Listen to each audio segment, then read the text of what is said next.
Good morning. My name's Jill Taylor. I'm the strategic lead for single homelessness and vulnerable adults at Haringey Council, and I'm here this morning to talk to you about homelessness and safeguarding. The content of the presentation today is in places a little bit distressing, so please do bear that in mind and do whatever you need to take care of yourself.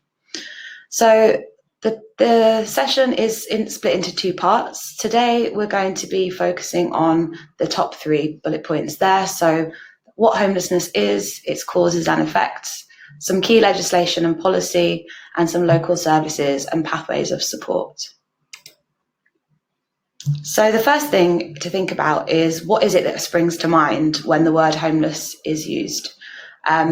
Many of us will probably think about people rough sleeping outside perhaps train stations and in town centres with belongings. People might think about encampments underneath bridges and motorways. It's likely that often what springs to mind is things about drug use, crime, or antisocial behaviour, and we'll talk a little bit more about that later. But it's likely that what doesn't immediately come to mind is that when you see someone sleeping on a night bus, that perhaps they might be homeless and have nowhere else to go, or where you see young people walking around at night by themselves, that they might be also homeless. And it's also unlikely that you think about families in temporary accommodation as homeless. The topic of today's conversation is really around rough sleeping and the effects particularly on single homeless people. But it is important to bear in mind that homelessness covers a broad spectrum of different experiences. Bearing that in mind, the video that you're about to watch is about the death of a homeless man and the effects on his family.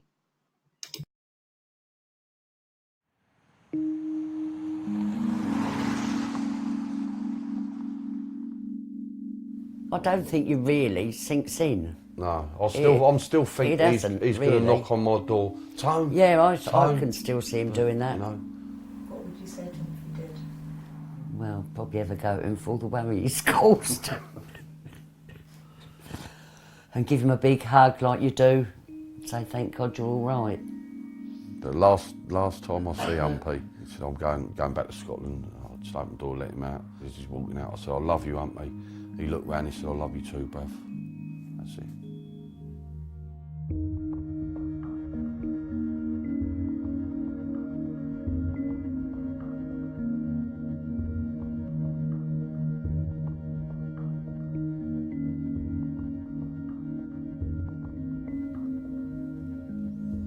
That's me and... Yeah, that's Mark, yeah. Do you know much about his life in Glasgow? No, I don't. We don't know anything about I've had a that, few do we? stories he's told me, you know. He said, yeah, my mate's going to take me to see Glasgow Rangers. I thought, oh, nice one. I thought he was doing all right. It's the not knowing, isn't it, how we lived up there. I mean, was he hungry, was he cold? Well, he was hungry, Mum. When he used to come down, mate, we'd be up till 6, 7 in the morning just chatting about old times and chewing the fat, you know. And he said, like, you don't know what it's like to go in bins and search for food and that, you know, and that really kicked the, stomach out of me to think that he's got, he had to do that. He didn't say anything like that to me. He always made out he was all right up there. No, he weren't, Mum. He weren't. They knew Humpy had mental problems, but the help weren't there. And I weren't qualified to help him. All I could do was give him support and love as his brother, you know. I loved my brother. I loved him. And he loved me. He could be a pain in the arse, but at the end of the day, that was Mark, wasn't it? That was Mark. That was Humpy.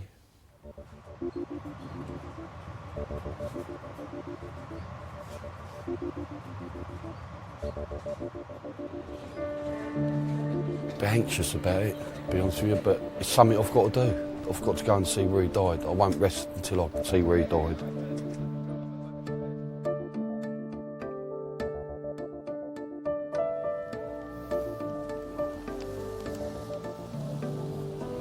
Excuse me, love. My brother died and I'm trying to find out a bit about his life up here. Yeah. See, I'm one for faces, and that's a face that I don't know. How do you cope though every day on the street, mate? It can be alright, but there's been a lot of deaths when it's been cold. They've knocked a lot of the hostels down and built a student accommodation. Yeah. One of the only ones that are left is the Belgrove. And you reckon that's a diabolical place? Aye, if he went there, he would turn around and walk out. Yeah. Aye, Is that bad, I Barry? wouldn't let my worst enemy there. I mean, they've offered me that God knows how many times, and I keep getting them same answer. I'd rather sleep in the street. Hello, David speaking. Hello, David. This is Mr. Tony Starr. So I hear you knew my brother Mark. Some colleagues of mine met him, yes. Obviously, we're really happy to talk to you. Oh, that's fantastic, David. That's fantastic.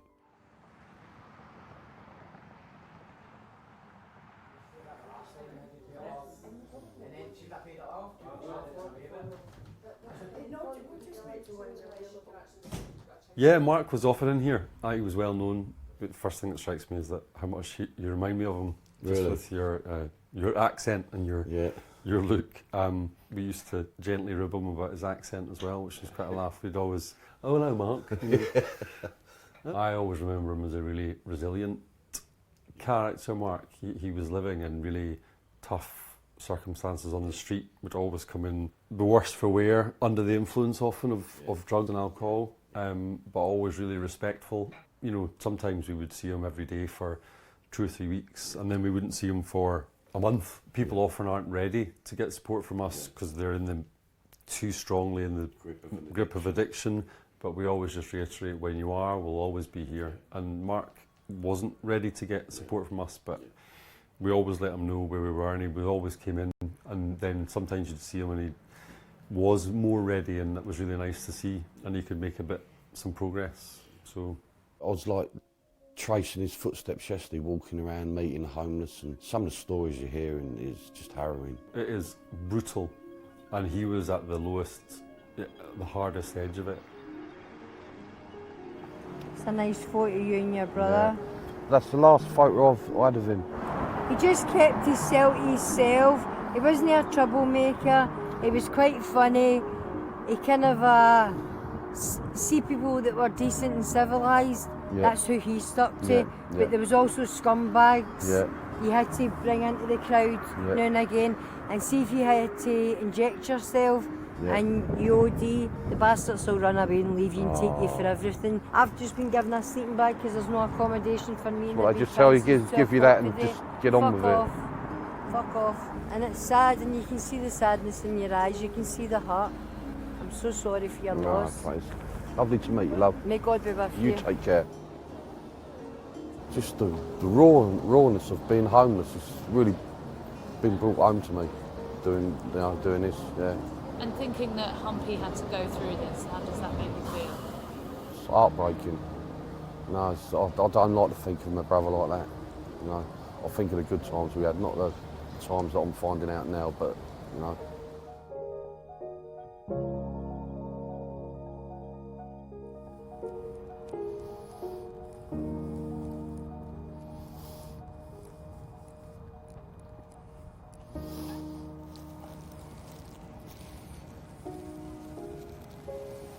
There you go,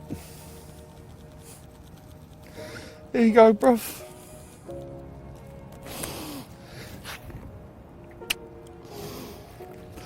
I love you, God bless you, brother. It's funny, it feels like I've said goodbye to him now. And I know one day I'll see him again someday. But you keep a space for me up there, Humpy. Take care, bruv. I love you. Hello? Hello, Mum. Hello? Are you alright? Yeah, fine. Oh, You? yeah, I scattered Humpy's ashes. Oh, good. He's up here. A part of him's up here now. Yeah. And, yeah. you know, yeah. When was it? About 3 weeks ago I was uptown and there was somebody sitting outside a shop doorway, and I went a few steps and I thought, no. So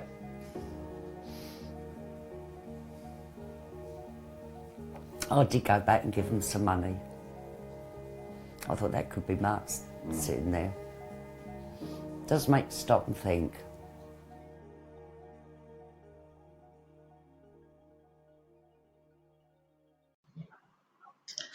I think it's really hard not to be moved by hearing someone's story like that. And I think it's important that we recognise that, unfortunately, it's not uncommon for people who are experiencing rough sleeping to die prematurely.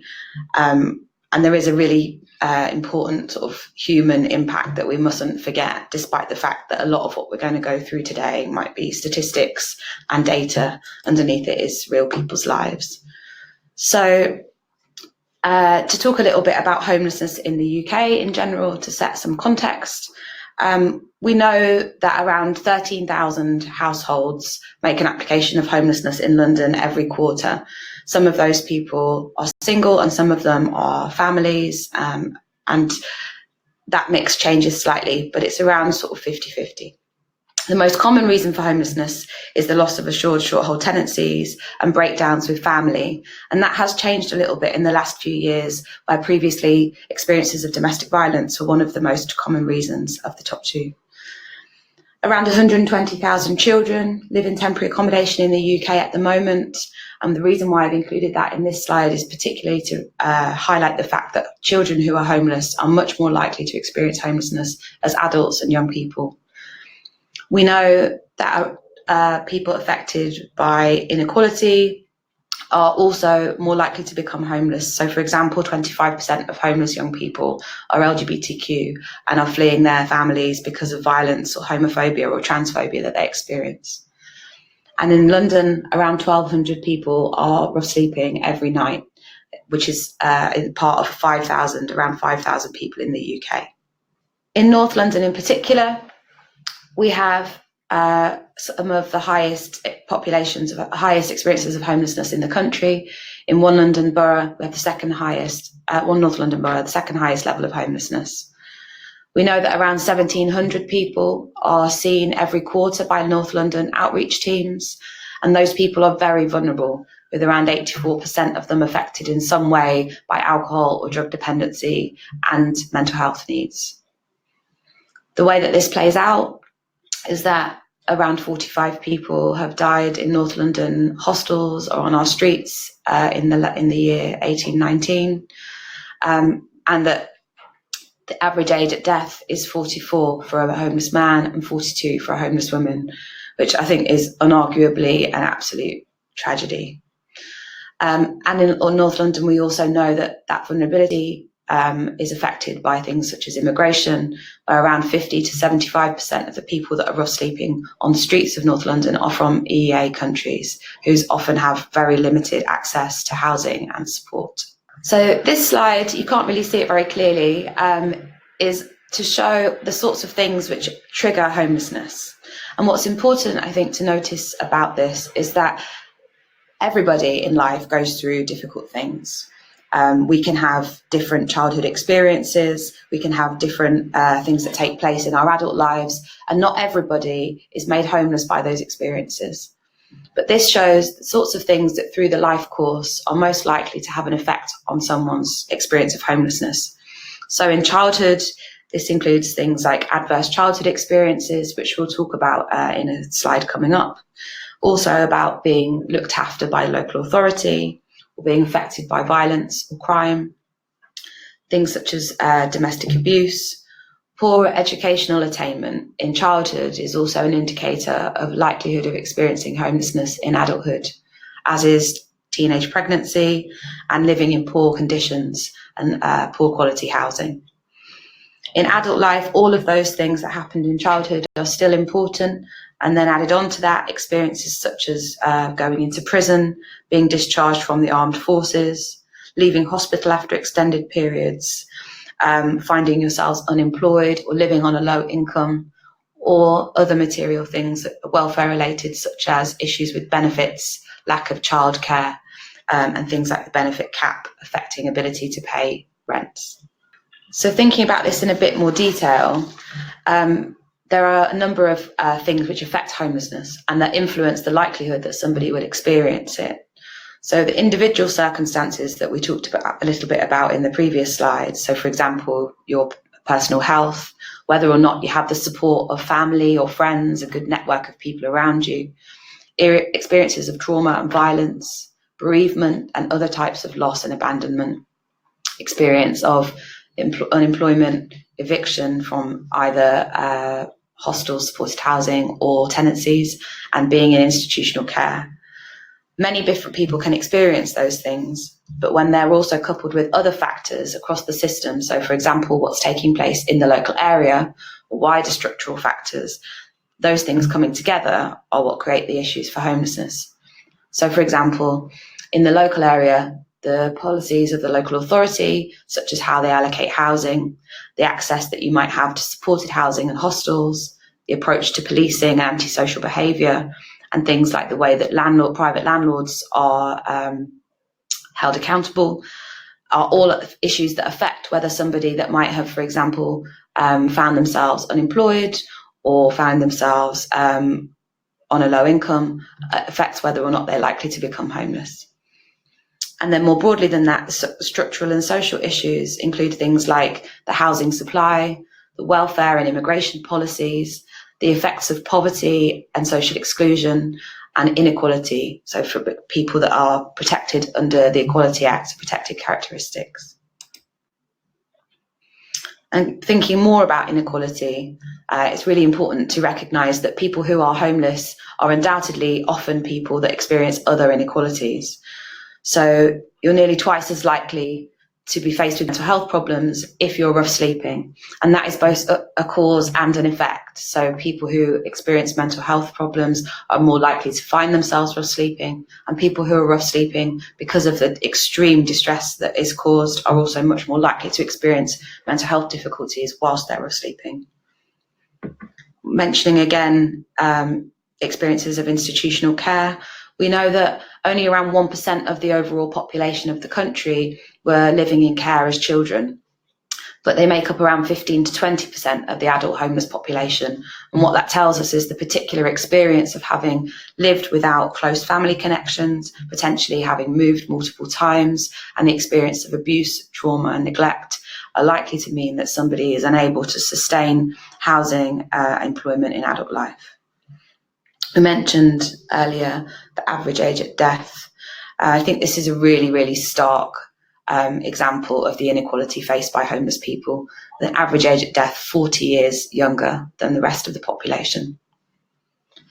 And for women, even 2 years younger than for men. Again, the experience of trauma and violence is a really sort of key theme, I think, when thinking about rough sleeping in particular. For homeless women, we know that around 61% have experienced domestic abuse, which is compared to around 25 to 30% in the housed population. And then finally, there's also unequal access to justice. So we know that there's been a significant increase in the use of laws to arrest people for begging since 2005. And the impact of that is that somebody has been criminalised and potentially unable to then access employment in the future, so that their experience of homelessness may well be perpetuated by the impact of criminal justice. So thinking about what's called ACEs, adverse childhood experiences and trauma. Now this is just one slide and it could easily be a webinar all of its own. And the reason for including it is really just to point out that there is a clear connection between experiences of trauma and violence and somebody's likelihood of rough sleeping and the effects of rough sleeping on that person. So adverse childhood experiences can include, as you can see in the list there, experiences of abuse and neglect, different forms of loss, separation and abandonment, and also experiences of parental substance misuse, mental health or imprisonment, and childhood homelessness. So there's been a lot of studies in recent years around the effects of adverse childhood experiences on adults that you can read online really easily. And what's really clear is that experiencing ACEs has a very serious knock-on effect on adult life, and particularly around the way that people cope with the challenges in adult life. So it means often that adults who have had adverse childhood experiences are much more likely to use drugs, to smoke heavily, to engage in risky sexual behaviour, and to use self-harm as a way of coping with their experiences. They're also much more likely to experience difficulties with their emotions and behaviours, often experiencing unusual beliefs, and experiencing things such as flashbacks and problems with memory, which are associated with post-traumatic stress disorder. There's also often challenges in maintaining and building relationships with other people, and that can include family members, friends, and professionals. And partly that's often to do with the way that they might sometimes experience things differently and respond differently in difficult situations. For example, startling very easily, experiencing panic, finding noises, and particularly loud noises, very difficult, and therefore sometimes experiencing outbursts of behaviour which other people find difficult to manage. And really, the point of this is to sort of say that often you might be working with somebody who's homeless, who behaves in a different way to how you might expect, and that's often quite challenging, but it's important to remember where that comes from. Stigma and prejudice often is what arises from that, and you can see the two definitions at the top. That stigma is the experience of shame or disgrace that sets people apart and identifies them as being different or undesirable. And prejudice following on from that is a preconceived opinion about somebody that is not based on reason or actual experience. All homeless people will experience to some degree the stigma and the shame that comes with that experience. And thinking about the last slide, for adults who are homeless who have also experienced a childhood and potentially an entire lifetime of trauma, abuse and neglect, which we know is often characterised by shame and feelings of disgrace, it's really important to consider stigma when thinking about work with homeless people and recognising just the impact that it has. And the bullet point list that you can see in this slide is some of the ways that we as professionals can often manifest and reinforce that stigma and prejudice. So, for example, talking about homelessness as a lifestyle choice and not recognising that actually the complex and nuanced factors that go into a person ending up rough sleeping. Things such as lack of curiosity about somebody's life, assuming things about it because of how the person presents to you rather than trying to explore what's happened. Things such as seeing poor outcomes as inevitable, accepting that people will die younger, and not feeling, as we would with other groups of people, that sense of injustice that somebody is experiencing a difficult life for reasons often way beyond their control. Equally with disbelief, many homeless people report talking about experiences of violence and abuse that they've faced on the streets, in hostels or elsewhere, and they're told that they haven't been believed by professionals or by the police because of the way they look, because they might be using drugs or alcohol, or because they themselves have a criminal record from past experiences. And that assumption about antisocial behaviour, crime and drugs is also a significant factor. People often feel that even if they themselves are not involved in any form of crime or drug dependency, that it will be assumed that they are, and that anything they say, anything they ask for will be linked back to that. And all of these things have an effect on the way that people engage with professionals and talk to us about the things that they're facing in their lives. And ultimately that means that they might well stay on the street for longer. Also, the failure to recognise coping mechanisms as coping mechanisms. So, for example, somebody's behaviour being angry or aggressive, somebody being late always for appointments, somebody often maybe arriving at appointments drunk, is clear evidence of their coping mechanisms and the way those coping mechanisms are no longer serving them in their lives. But often what happens is that people are faced with, oh, this person is not engaging with our service, this person is not prepared to work with us, without a recognition of where that comes from and some of the things we might do to try to help that person have a better relationship with the services available. And equally things such as avoidance, and this works in both ways. So professionals not being prepared to meet people where they are, expecting people that are rough sleeping to come into offices where they might feel uncomfortable, where they might feel that their appearance or their personal hygiene is going to mean that people look at them in a way which makes them feel uncomfortable or ask them to leave or tell them that they're not welcome. There's a lot of things that go into the experience of stigma and prejudice which could affect the way we work with people as professionals, and they're important to bear in mind. So again, thinking about the video, one of the main reasons why we're here and why we talk about homelessness and safeguarding is in recognition of the fact that homeless people die at such an incredibly young age. and often of things which in the housed population would be preventable. So the Office for National Statistics started recording the deaths of homeless people in 2017, and in 2018, and in October 2019, released the 2018 figures. So we can see that 726 people died homeless in England and Wales in 2018, which is an increase on the previous year of 22%. And what we know about that data set is that it only includes people who passed away whilst sleeping on the streets, or in what is termed direct access hostels. So other words for that might mean night shelter. That doesn't include lots of people who are hidden homeless, so sleeping on sofas or at friends' houses, in brothels, on night buses. It also doesn't include people living in other forms of supported housing who may well have been rough sleeping only months before. So the figure is actually much, much higher than that. We know that homeless men make up the majority of the homeless population, and therefore also the majority of those people who die, around 84%. But we know that women who are homeless die on average 2 years younger than homeless men, which is a reversal of the national average of the housed population, where women live longer lives. And there's a number of reasons that are given for that, such as the likelihood of being in dangerous situations with drugs to avoid having to sleep on the streets. Also, the impact of losing children on people's mental health and the effect of suicide. And this graph just shows you some of that data for age. So the next few slides are going to talk through some of the key pieces of legislation and policy that surround the issue of homelessness. And I think it's important, before we move on to the specifics of this, to sort of recognise the fact that actually rough sleeping is not captured especially well in the legislation. So whilst we have housing legislation and we have social care legislation, often the experience of rough sleeping is woven into that rather than being explicitly described in the legislation itself. So the first thing to say really is that there's a lot of different bits of legislation that provide a duty to provide accommodation for people.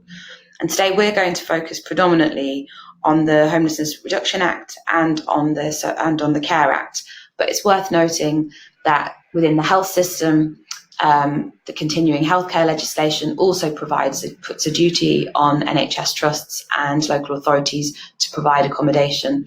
Equally, under the Immigration and Asylum Act, there's a duty to provide accommodation. So it's worth just noting that. And I think one of the things here that's especially important is that this notion of legal literacy. As practitioners, often it's very complicated to understand the laws in which we're working with, particularly when working with people who might be entitled or affected by different laws. But it is important, as far as we can, to build our own legal literacy and try to understand the key parts of legislation that are likely to affect the people that we're working with. The Homelessness Reduction Act was introduced in 2018. It's a really significant change in housing legislation. And I think the main reason for that is that most housing legislation up till this time has been reactive to the experience of homelessness. And this piece of legislation really clearly talks about the responsibility to prevent homelessness and to relieve it as early as possible. And it places quite specific duties on local authorities to do that. It draws on the work which began in Wales, and it thinks about what is the duty to prevent homelessness and how far upstream can a local authority work with its community to help that happen. And in particular, what kinds of partnerships are required to address some of the underlying issues that cause homelessness. For practitioners, an important thing to notice is that this legislation extends the period of time with which a local authority's housing department needs to work with somebody. So previously, somebody would be supported by the housing authority if they were at risk of homelessness or homeless within 28 days. That is now within 56 days. And actually, most local authorities will work with somebody who's at risk of homelessness, even if it's before that. So at the earliest idea that someone might find themselves homeless or threatened with homelessness, speak to colleagues that you have in the local housing office about what's available to support that prevention. Another aspect of the Homelessness Reduction Act is the use of personal housing plans. And again, the purpose of this is to kind of understand the broader issues that affect and influence homelessness. So for example, somebody being in low paid employment, somebody needing opportunities to volunteer or enter adult education, overcrowding, family support. A personal housing plan could incorporate large aspects of a person's life to help understand what needs to change and what can be done to strengthen their housing situation and prevent the experience of homelessness.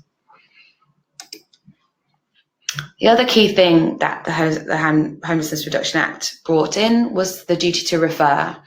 And this is for the first time a requirement on statutory bodies, which includes adult social care services within local authorities, but it also includes prisons, hospitals, the job centre, and other bits of statutory organisations, to say that they must refer somebody to the local housing needs team or housing options team when they become aware that that person might be at risk of homelessness.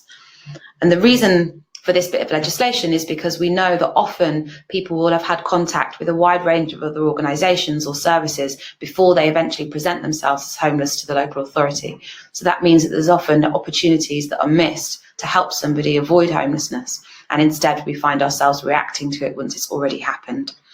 And on the right of this slide, you can see the basic information that is needed. So most local authorities use a system called Alert, and in North London that's the case.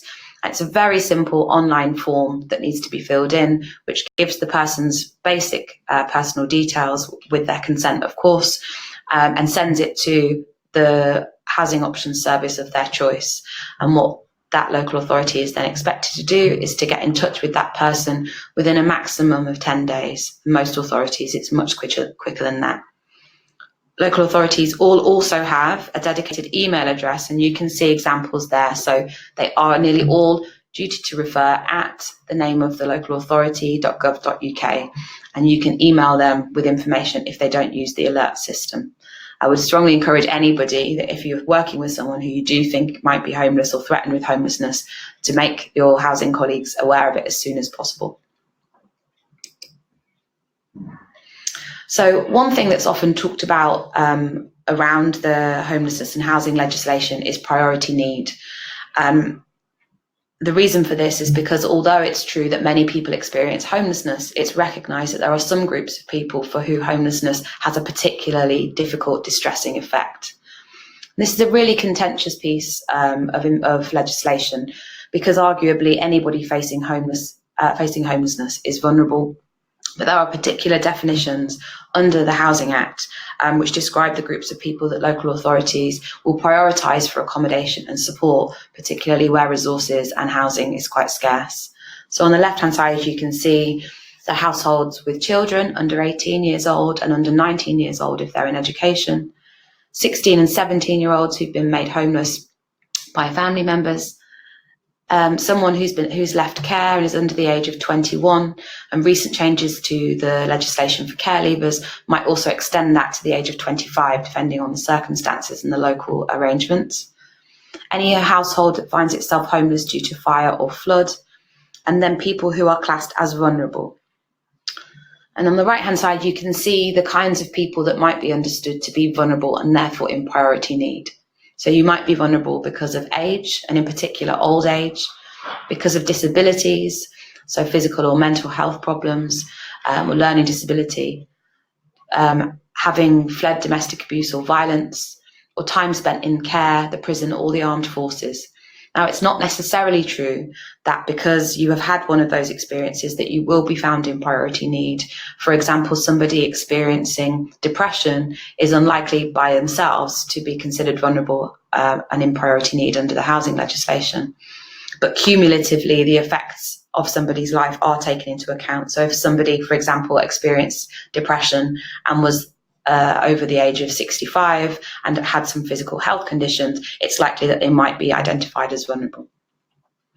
And the way that the vulnerability assessment is undertaken is the council decides if that person is vulnerable by looking at how they might cope with being homeless. And again, this is where it's a very contentious conversation, because arguably nobody copes very well with being homeless. And it's very difficult to suggest that people do.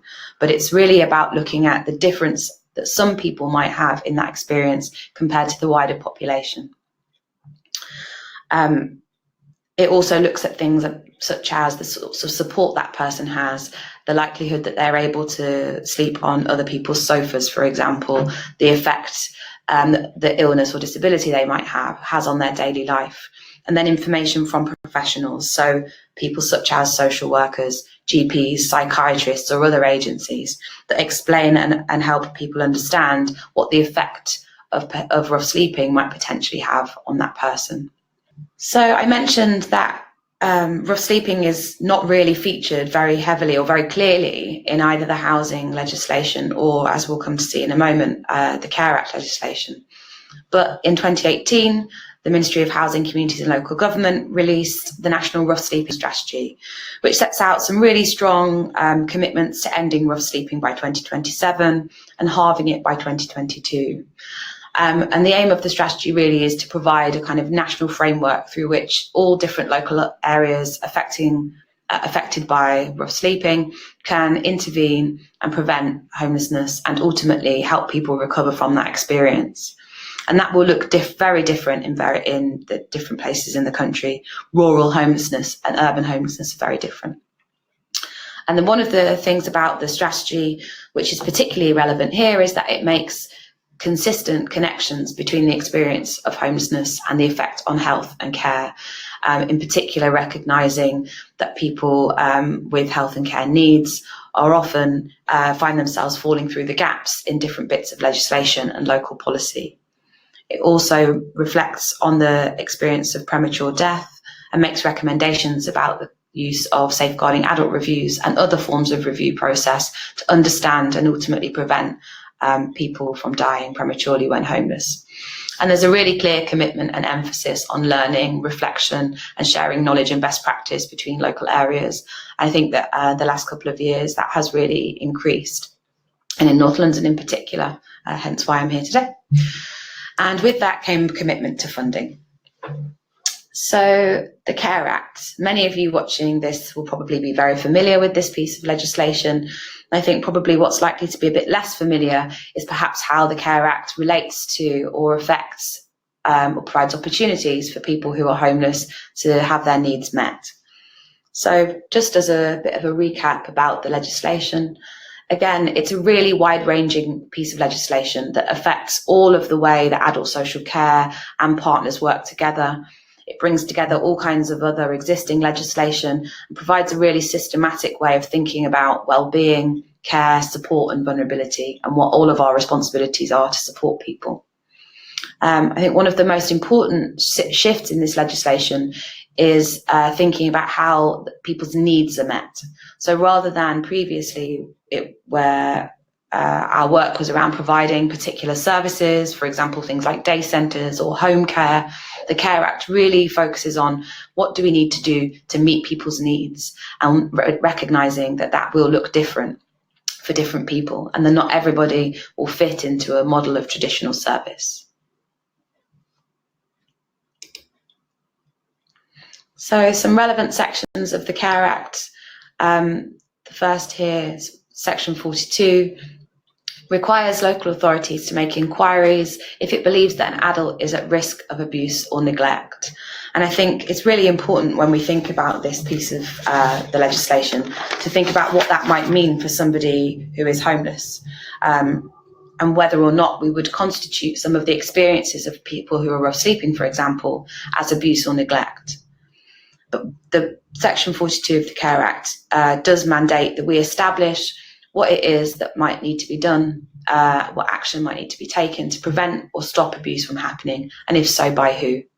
But what it doesn't do is supersede any other work that might be ongoing. So it means that inquiries into somebody's safety and into abuse and neglect can take place alongside or in partnership with a whole range of other care planning and risk management work that's going on.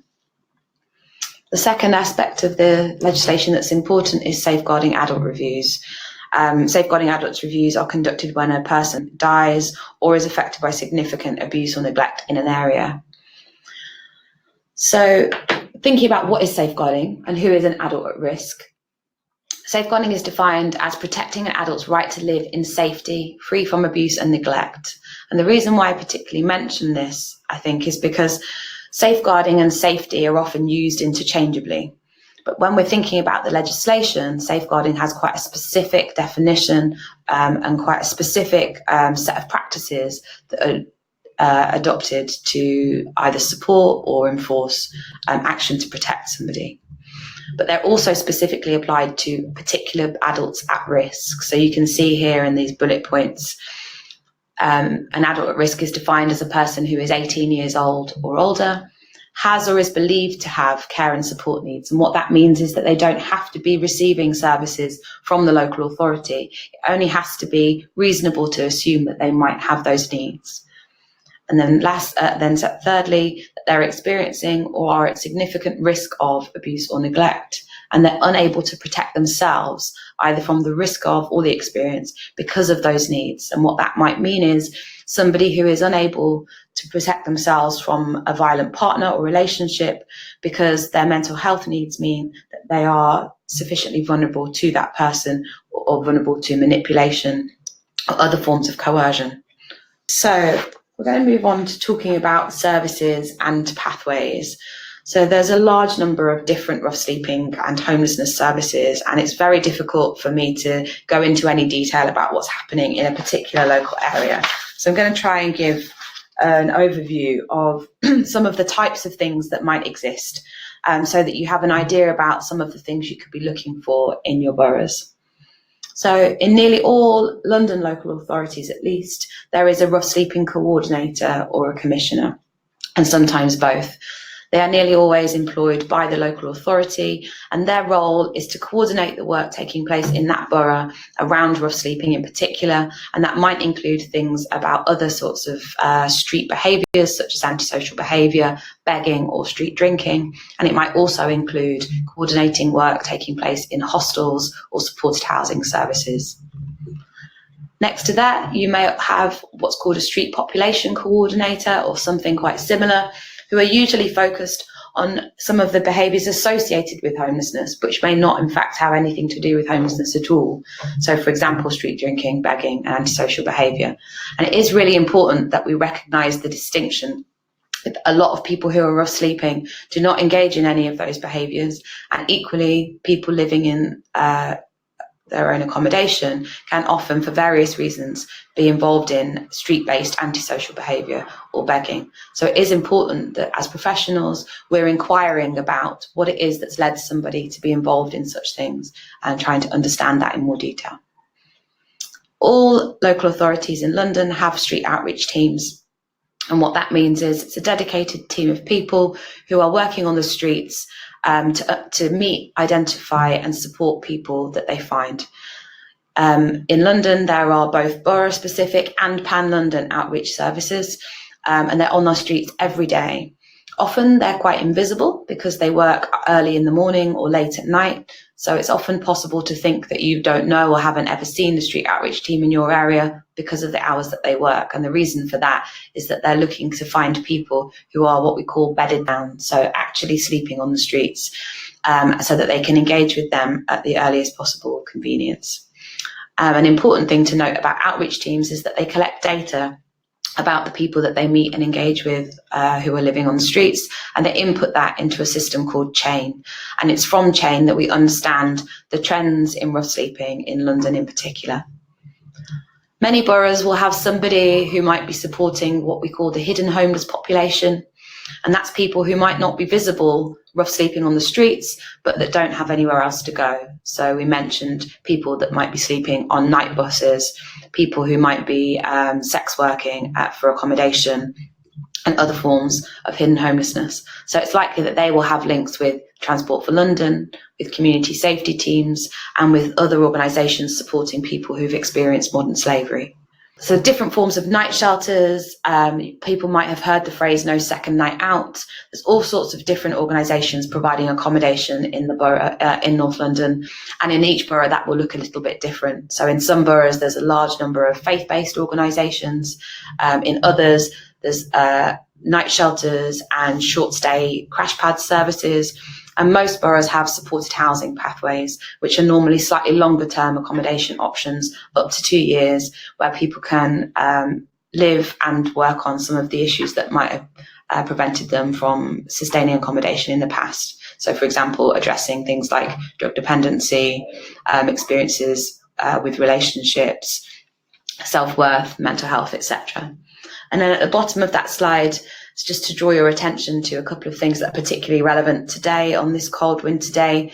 In London, we have what's called the Severe Weather Emergency Protocol. And what that means is that when temperatures are due to drop below zero, the SWEP, as we call it, protocol is enacted, which creates lots of additional bed spaces around the city so that anyone who's rough sleeping on a night when SWEP is open is able to access accommodation. And the reason for that is because we know that sleeping outside when it is very cold significantly increases someone's likelihood of either passing away or of needing to go into hospital treatment. Often people ask, well, what do I do if I find someone who's rough sleeping, or I'm worried about somebody and I think they're rough sleeping? So a couple of years ago, a service called StreetLink was funded, and StreetLink is a way that anybody, whether it be a member of the public or a professional, can report somebody who they think is rough sleeping to a service which will immediately offer support. So you can see there's a phone number, there's a website, there's also an app that you can download. And the aim of that is to make it as easy as possible to share information. The referral is the most important thing about the referral is to say where that person is and as much as you can about what they look like and if you know their name. And I think a thing to remember is that even if you think, well, I've seen that person every day, so lots of other people must have seen them too and made a referral already, they might not have.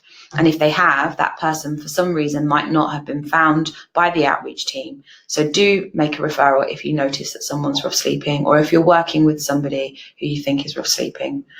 StreetLink is connected to outreach teams, so they will send out the rapid response team, as they're called in London, who usually will meet somebody with an active StreetLink referral within 24 hours. And they will keep trying to find that person in the same location for up to 3 days before they close the referral. So although you might see the same person the next day, that doesn't mean that they haven't been met by the outreach team and they're not starting to work with them already. So I would encourage everybody to download the StreetLink app and make sure that you make referrals. So this is information about the rough sleeping leads in North London. Now, obviously, people change at different times, as this is current as of today. So if you get in touch with the person in your borough who's responsible for rough sleeping, whilst they might not be able to answer your query or to pick up a case of somebody that you're working with themselves, they will know who. So you will be able to find information from them about the local services that are in your borough, also about anything that's happened to anybody on the streets that you might know. And they're also able to connect you with other services across London if you're working with somebody who has a local connection somewhere else. So I'd strongly encourage you to get in touch with your rough sleeping lead, also to find out if there's any events or multi-agency meetings that take place in your borough that you might be able to participate in. In most boroughs, there's fairly regular meetings to talk through individual cases, and there are also usually forums and events where you can learn more about issues affecting homeless people and other people who are vulnerable in your area. So thank you very much. It's been a pleasure to do this session with you. Part 2 of the session will be next week, and in that we'll talk about some of the specific practices and ways of working with homeless people to look at issues of safety and safeguarding in a bit more detail. So I hope to see you then. Thank you.